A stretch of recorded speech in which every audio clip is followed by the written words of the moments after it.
湾新闻网经贸和你聊，我是蒋全汉，跟各位观众在空中又相见了哈。那今天呢，我们来谈一谈一个大家都很关心的题目，叫做台湾房地产的未来跟它的期待是空头还是多头？今天我们邀请到房地产界的专家，我们精锐资产估价股份有限公司王瑜生董事暨执行长，也是不动产估价师王董。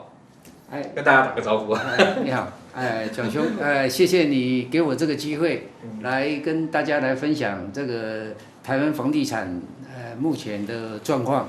那我想，因为我在从事房地产的时间也蛮久的，我从民国70几年就开始做房地产的产业。然后后来转做不动产估价师，这个很专业的，这个要考试的，这个一年没考几个啊。是，所以说在这方面有一些经验，来提供大家来做一个将来对房地产的一个看法，或是说要有购物的朋友啊，有一个依据啊，来参考看看啊，特别是过去这几年哦，房地产涨得非常的凶猛。是。那我想说，我先起个头了解一下，就是说，其实房地产跟资本的关系是非常密切的嘛。是。在2020年3月份，美联储开始实施 QE 哈，那全世界包括这个欧盟的他们的央行、日本央行这些大的民主先进的这些国家了哈，他们的这个资本一开始泛滥了以后呢，这房地产一直开始起来。但是到了去年2022年的3月啊，这个美联储又开始实施它的信用紧缩对美元了哈，那通胀呢虽然也控制了，但是还不是完全控制得很好。那但是我们的股市啊很好玩啊，从去年涨到这个18000点以后呢，今年呢年初大选一结束，一路冲到2万点。那这个虽然是有护国神山的这个引导了，就我们台积电啊的这个半导体所引起的这一波的这个股市的浪潮，那房价呢是不是照着这样走呢？据我了解，好像是说这个原物料大涨的原因嘛，所以说这个营建业呢，他们这个又缺工，原物料营建的这个原料又涨，所以房地产来讲的话，它要降下来好像就降不下来，大家都怕亏钱。那到底目前的资本看起来，我们房地产的一个状况是怎么样？您们约略的讲一下，从这个角度来看，您就这2-3年的看法怎么样？您提一个您的看法。我的看法是这样子啦，因为房地产这个产业跟事业哈，它是一个长期性的投资啦。是。如果说以现在如果开始在预售的案子的话，它的土地成本跟营建成本的话，应该反映在3年前以前了。其实说在，也就是说，它的资本的释出，的成本并没有就跟着涨得那么高，是，只是说因为就是这样子嘛，跟做生意一样嘛。3年前赚钱，但是今年不赚钱，就受亏了嘛。这是普遍台湾做生意的一个方式。但是我觉得说房地产它会撑的话，最主要是说房地产在这快将近20年的当中，除了中间有一段就是那个金融海啸那段期间有2-3年比较稍微平稳一点，但是这几年是一直掌声响起哈。那我想对，就涨多涨少就对了。对，涨多涨少就是跟着涨，那个排骨便当也涨嘛，所以说没有涨，好像也说不过去。我就那个最近我看了一下，大概就是以这个目前政府实价登录的一个状况，就去年度民国112年跟前年111年的这个房地产在6都里面的这个登录的这个房价做了一个统计看起来好像在去年跟前年相比的话，去年新北市、台北市跟高雄市、台中市这4个都它的平均总价好像它的涨幅没有那么大，是，所以等于是比前一年111年来讲，稍微这个算衰退了。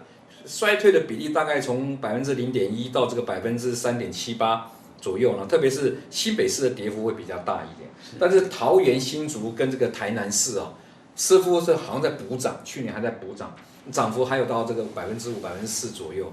这样看起来的话，好像它有一个资本的这个会跑来跑去哦，大概的这个情况，不晓得您看法是说，那以今年来看的话，这个6多的涨幅会不会还是会跟明年一样啊？去年一样是它还是稍微有涨，但是涨幅不会跟上来。我个人的看法啦，就是说这个为什么北部那个地方会慢慢的一个平稳下来，南部这一阵子会还是一样，就是慢慢这个掌声响起。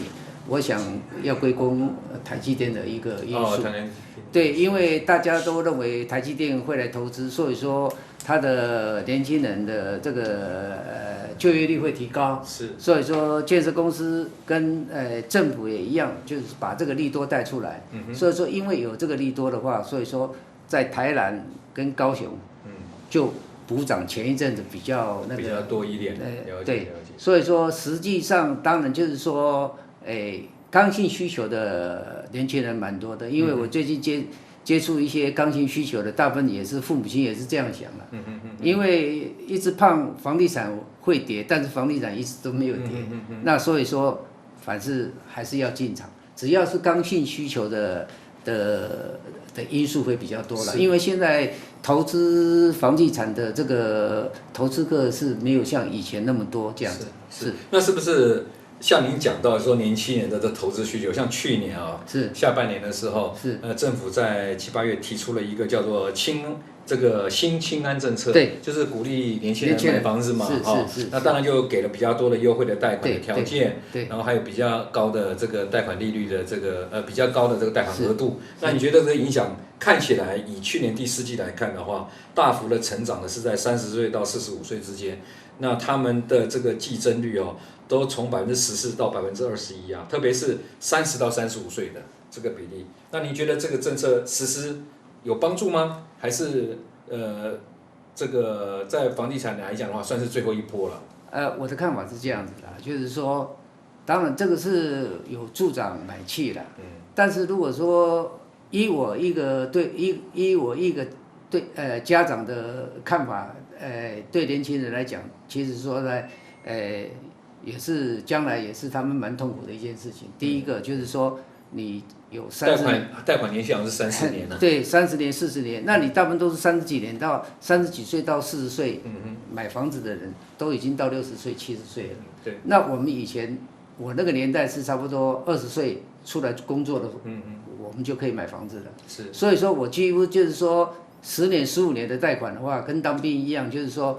我差不多在40岁以前，我就可以35至40岁，我就可以把所有的那个贷款都还清了。是。那现在的年轻人没有办法，所以说现在年轻人说他到一辈子要做房奴一辈子做房奴，所以说家里的父母亲有帮他负担一部分的对购物的成本要不然的话，他们以现在工作的收入来讲，除非说那种就是电子业的新贵啦，他们的收入会比较高的。头期款大部分也都是因为都是头期款，也是父母亲付的了。你头期款没有父母亲付的，他也付不起了。那我最近有个朋友的小孩，他们2个夫妻还算不错，就是都是在那个高薪的那个科技公司上班，2个的薪水年薪300多万。他们也是买中古屋，他新房子也是买不起的。是。他也是买中古屋。是，所以房价在过去这2、3年的大幅的成长政府也应该了解到说，这个房价的过高对于年轻人来讲是生活上的压力。所以在去年有这个通过了这个平均地权修正条例那我想请教您，就是说，这个条例是针对投资客嘛来做一些处理。那我想在这一方面的话，您可不可以讲一下说，到底它的效益有吗？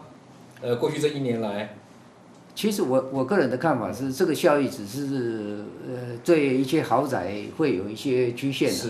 那其实说对有钱人来讲的话，其实他没有差。是。那有钱人跟投资客是两码事。对，那这个对投资客的只是说，你买红单，你给他抽较管嘛。